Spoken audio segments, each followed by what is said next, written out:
Hello, today we're going to be making beef steak.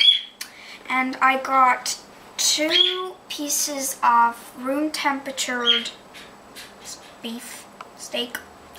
And first of all, we are going to be starting with beating them up, punching them. And I use this kind of thing. There's spikes, there's more rare spikes here and more common spikes here. So first we're going to use the rare one, and then we're going to punch it to make the meat softer.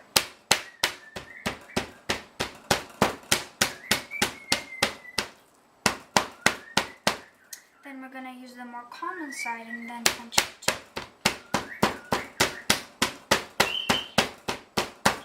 Don't stick your fingers under it, it will hurt.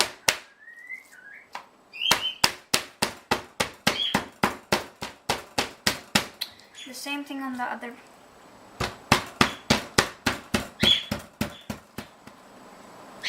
So we got soft meat. They're much more floppier now. And now we're gonna cut off the blubber. I usually give it to my dog.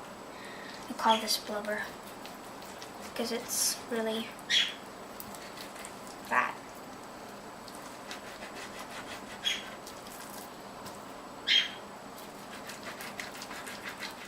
We have 2 pieces of meat that the blubber was cut off, and now we can begin our seasoning. So first of all, we can grab some salt, and don't be shy in pouring it all over because this is pretty a thick piece of meat. And then you just kind of give it a massage to both of the meat so the salt will rub in kind of. So now you flip it over, do the same thing, rub it in. Now we got pepper. The same kind of technique, pour it in. Actually I don't do that much pepper because I don't really like that, but it just gives another good taste to it. So I do it on one side. You can do it on both sides if you like pepper. Now I like to put in garlic powder because I just like garlic.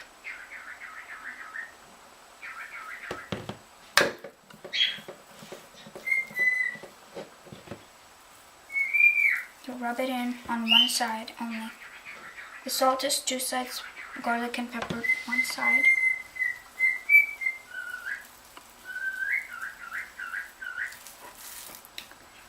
So there.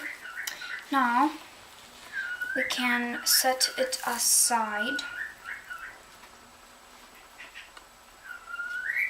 and we can get another chopping board. Clean this all up. So now we're going to cut some, what was it again? Dills and green onions. These and regular onions. So we're gonna start with cutting the dills. Cutting a little bit of dills. And so I'm going to show you. So you get one of these, even 2. You cut them in half, and then you get those 2 halves together, and you just cut them in little pieces.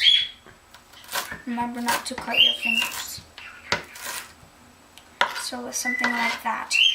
And when you're all done with 1 or 2, you get this all, and then you put it in the pan that I already got ready.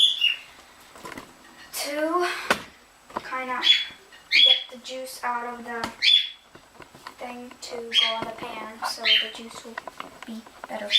So now we're going to cut the green onion. So maybe 1. Just a little stick like that. And then cut it.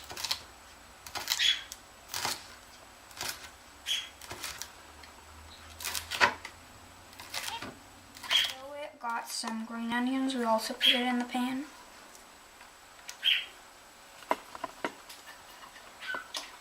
And then you get like about, I have no idea how much, but like about 1/8 of a regular onion. Just cut it off like that. Get the skin off. I got a skinless onion, and we just cut in very small, small pieces, like medium or something.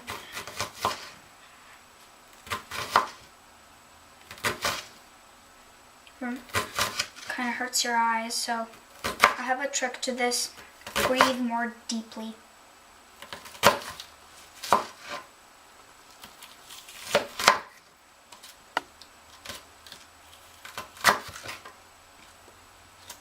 And then when it's hard for you to cut, you just do like that.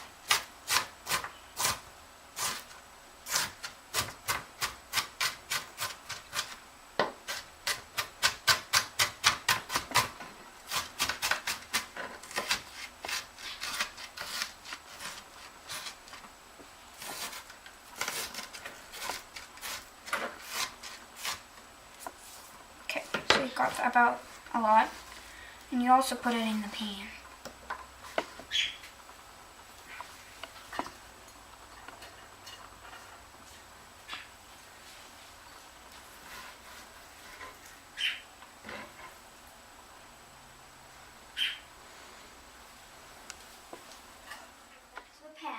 And we add any sauce you want. I got bento box sauce because I just like it.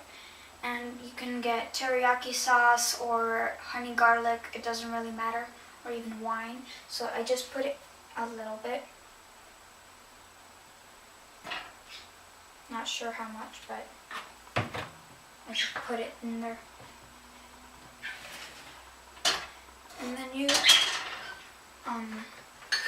mix it up and put the heat on number 6, or a bit higher than medium.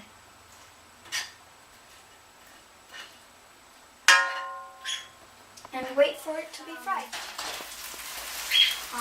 Garlic in here and the sauce. Now we can put in the meat. You're gonna hear a lot of hissing of the